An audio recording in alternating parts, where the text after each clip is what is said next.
అమర్దీప్ గారు మనం టెలివిజన్ చూస్తుంటాం కదా. సో థియేటర్కి వచ్చి ఒక 150 రూపీస్ ఎఫర్టబుల్ పెట్టి చూడాలి అని చెప్పేసి అంటే అంతవరకు గెయిన్ చేస్తారంటారా మార్కెట్లో? ఇదిగో ఫస్ట్ ఇక్కడితోనే స్టార్ట్ చేశాం కదా. ఏంటండి?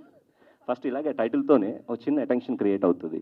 మేము లేకపోతే ఏదో రెగ్యులర్గా పెట్టేస్తే వర్కౌట్ అంటే అవుతుంది. టెలివిజన్లో మనకి ఫ్రీగా యాక్సెస్ ఉంటుంది, చూస్తారు ఆయన పర్ఫార్మెన్స్, వాస్తవం మీరు అన్నది. ఓకే, ఒప్పుకుంటాను. డాన్స్ అన్ని అవన్నీ చూస్తాం.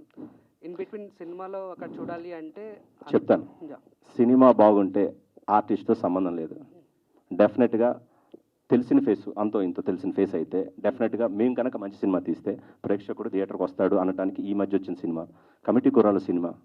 దాంట్లో ఏ ఆర్టిస్ట్ తెలుసు, సినిమా బాగుంది కాబట్టి వచ్చి. ఆర్టిస్ట్ తెలియదు కాబట్టే వచ్చి చూసారు సార్. ఆర్టిస్ట్ తెలిస్తే రావడం కష్టంగా ఉంది. ఇప్పుడు బాగుంటే వస్తారండి. తెలిసిన ఆర్టిస్ట్ రారని అంటే సరే సార్, టెలివిజన్ ఒక యాక్టర్ వచ్చి సినిమా బాగాలేదు కాబట్టి రాలేదండి అంటే ఏ సినిమా అంతే. ఆబ్వియస్లీ సి అండి, నిజం ఒప్పుకుందాం. ఎందుకు దాంట్లో దాయాల్సిన అవసరం ఏముంది? మేము నిర్మాతలుగా, దర్శకులుగా, టెక్నీషియన్స్గా, ఆర్టిస్టులుగా మేము కనుక మంచి సినిమా తీస్తే ప్రేక్షకుడు థియేటర్కి మౌత్ టాక్ మీదే వచ్చి చూస్తాడు. రాలేదు అనంటే 95% మేము తీసిన సినిమా మంచిది కాదు అంతే.